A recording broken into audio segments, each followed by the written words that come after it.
You're not who you were a year ago. You're not who you were 5 years ago. You're not who you were last week. You're who you are now, and this is the only shit you have control over.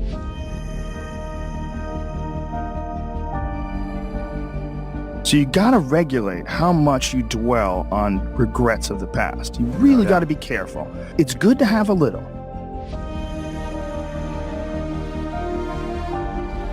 Life is strange. There's a lot going on. There's a lot of factors happening in life.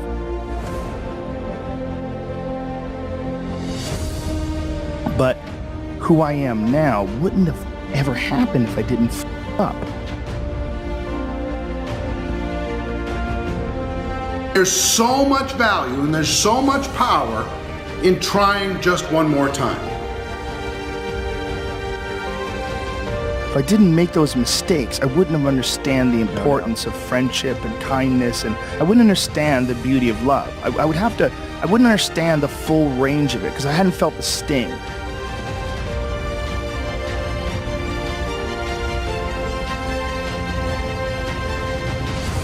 Your greatest hater is you.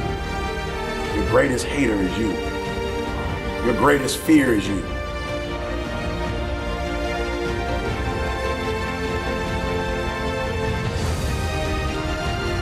You're unique. You're wonderfully made. You know, stop looking for other people to validate you. Your essence, your existence is validation enough. You're here. You're alive. Success is all in your DNA, and I would challenge you to live up to it. It is so much easier to run. It is so much easier to give up. It is so much easier to quit, give in.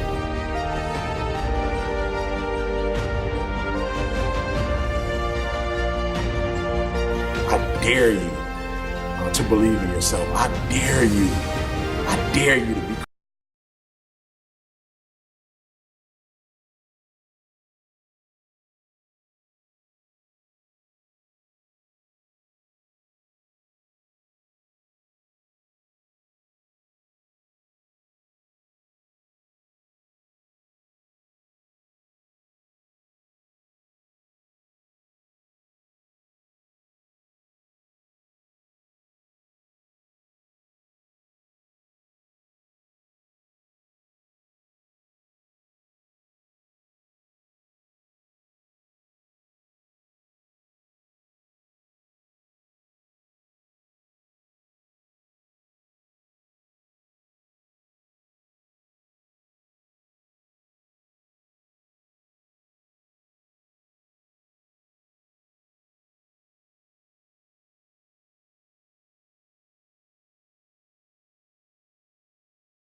No, you have started things and you quit, and it gives you a horrible sense of regret that's made you define yourself by that. You don't have to do that.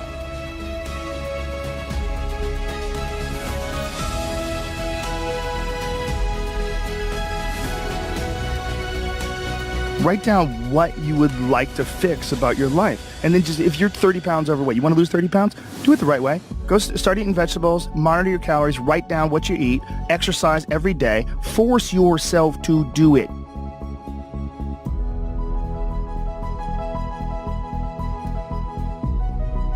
If it was easy, everybody would do it, but I dare you to make the rest of your life the best of your life. What would your life be like? What would your future be like if you decided to want that which you desire so strongly that it prepares you past your fears, that you experience the fear, as the one book says, feel the fear and do it anyway?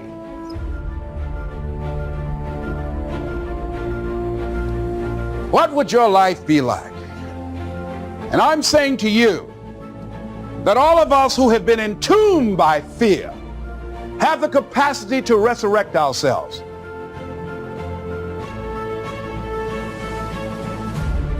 It's not easy. Can I do it? Yes. But what's one of the ways to get started? Some of us need somebody to hold our hands. Sometimes we need somebody to help us out. Be willing to say, I don't know. Be willing to reach out. Be willing to get some assistance. All of us are like the blind man at some point in our lives, standing on the corner, waiting for somebody to lead us across. So all of us at some point in our lives need some help, need someone to reach out to us, to throw out the lifeline, to help us go across some treacherous waters that we couldn't navigate by ourselves. Because we grow from the people we have in our lives that can enrich our lives personally, professionally, spiritually, and all the dimensions of our lives. We don't grow in a vacuum. As you assess your strengths and your weaknesses, as you begin to approve yourself and your passions and your dreams and your goals and the things that you want, if you decide to experience all of your true potential, as you decide to manifest all of your greatness,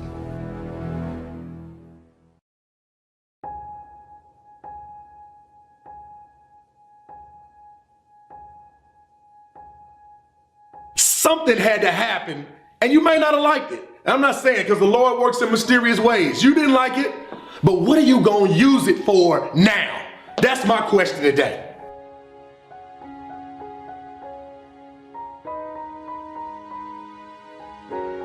Sometimes you get sent some plays that you don't quite understand.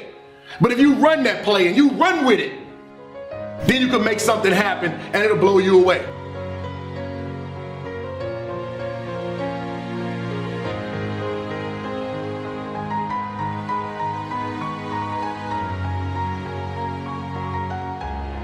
Right now, laid out up here, would you have done everything you're supposed to do in life?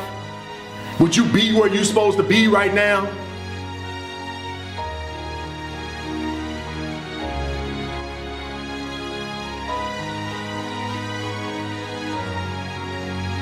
The most important part on that casket, on the headstone, it says when you were born. But the other most important date is not the end when you die. See, that's what people always think about. Oh, well, when I die. No, that's the day here and then the day there. Those are dates in time. But you know what the most important time is out of all of that? The dash in the middle.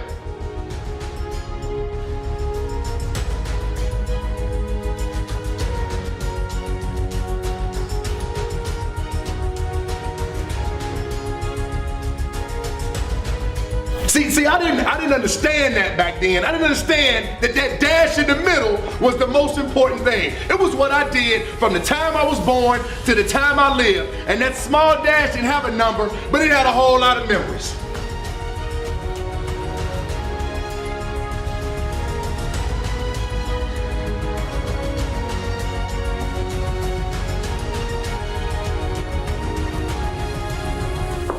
And because my dash was able to be elongated, or better to be used, then I could keep on going and do something to help somebody else.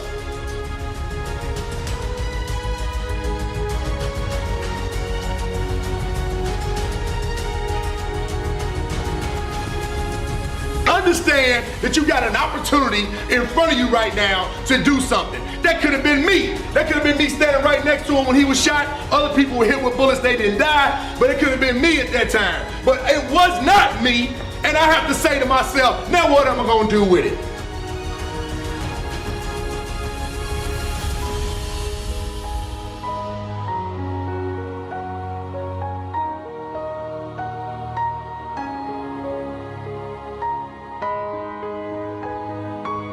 All the time we keep talking about it. So that dash in the middle, that's the most important day that's going on. The day you in right now. It's a great day. Every day you can get up and claim it's a great day.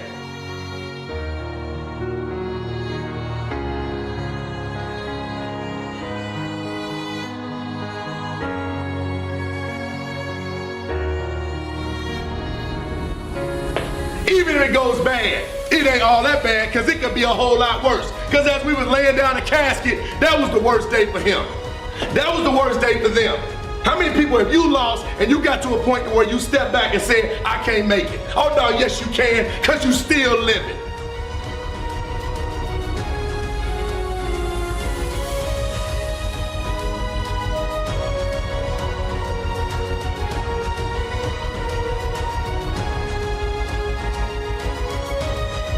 Make it a great day, because I'm going to be having one regardless. So let's go together. Let's do it. Let's go.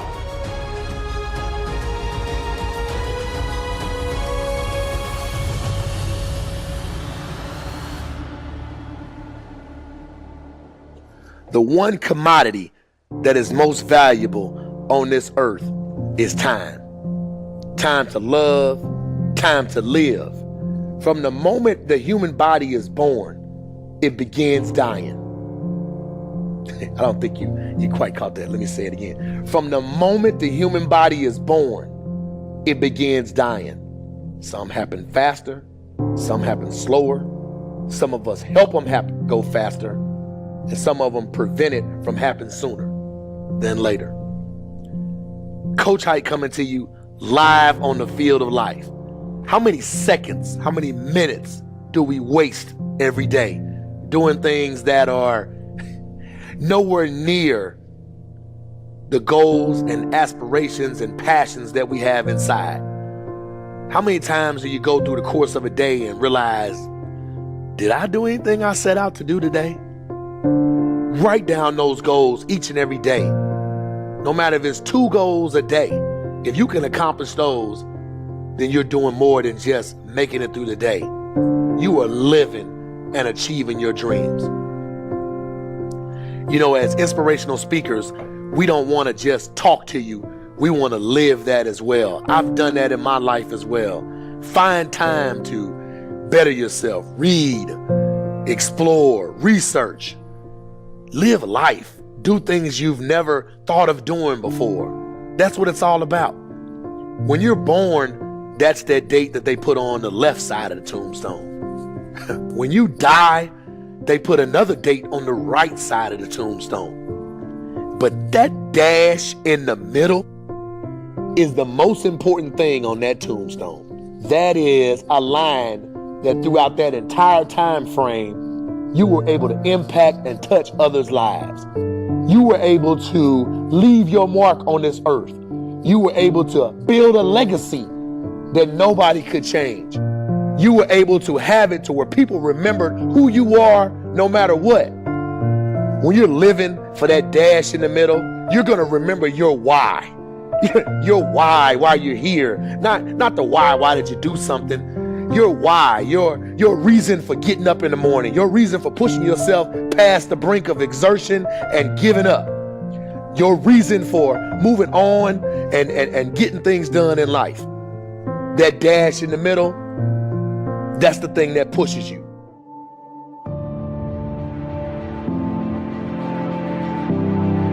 You got the best 2 jobs in your life. You got your dream job, son. But this is only the beginning. This is not the end. This is not where I want you to be for the rest of your life.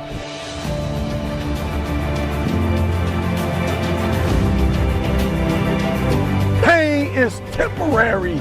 I've been trying to get that into your spirit. I've been trying to get you to celebrate pain. Are you hearing me? I'm trying to get you to have an understanding that pain is your friend. That pain is going to take you to the next level.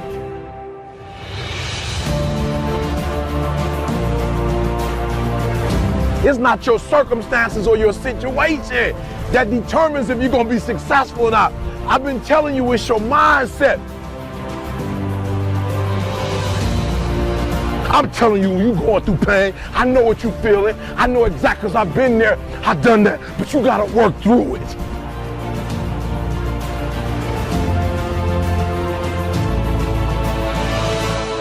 Work through your pain. On the other side is a reward. Listen to me, pain ain't permanent.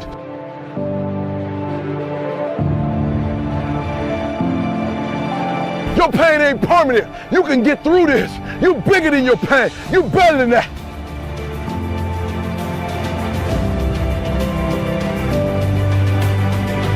I use the pain to push me to greatness. And I'm telling you right now, don't give up. I'm telling you right now, don't give in. Get through it. And if you can get through it, if you can work through your pain,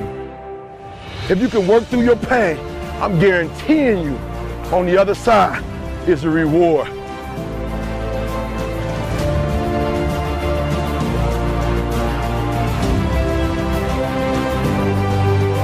I gotta commit my very being to this thing. I gotta breathe it, I gotta eat it, I gotta sleep it. And until you get there, you'll never be successful in life. But once you get there, I guarantee you, the world is yours.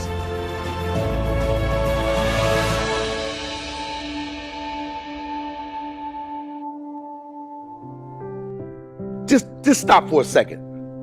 Write down your why. What are you doing this for in life? If your why doesn't make you cry, then that's not your why. Again, if your why doesn't make you cry, then that's not your why. Your why should be something so big that it moves your family tree. Your why should be something so big that it changes the whole outlook on how things are with you and your home, your family, your religion, your purpose. Think about your passion. Think about your opportunities. And that's how you find your purpose. OPP. When that why meets up with your passion, your opportunity, and your purpose, then you'll find out. The most important day in your life is the day you remember why you were born.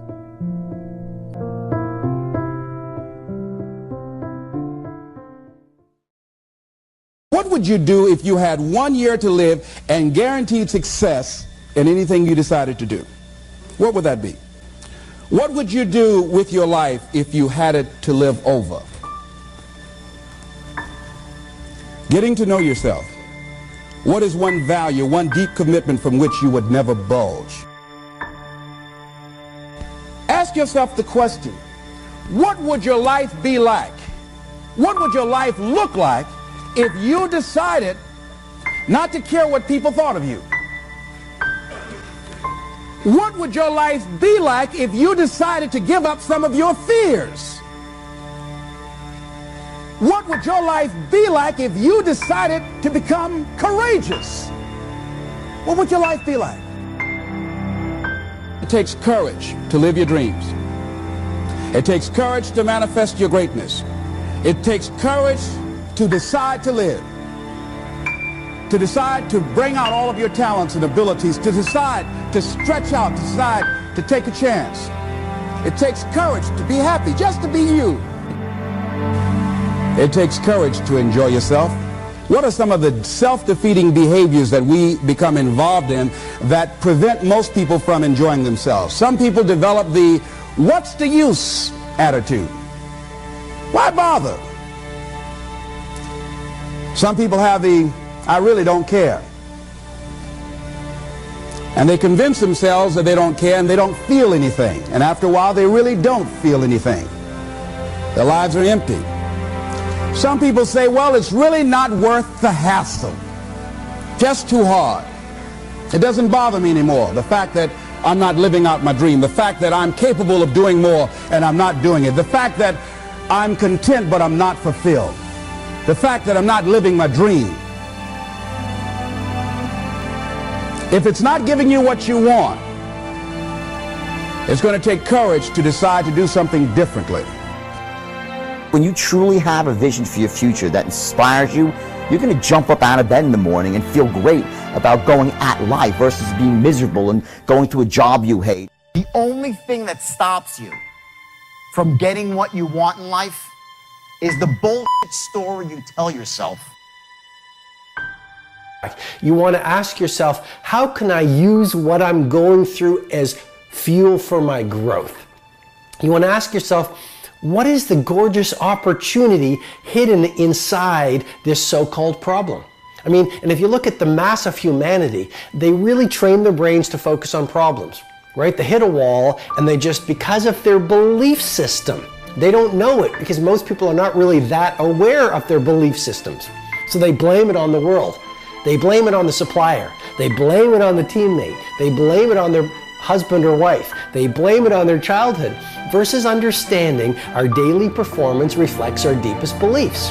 And so if you are experiencing some kind of setback, whether it's large or tiny, you want to train your brain to see the treasure within the lead. That as you look toward the future, you look at life on a daily basis.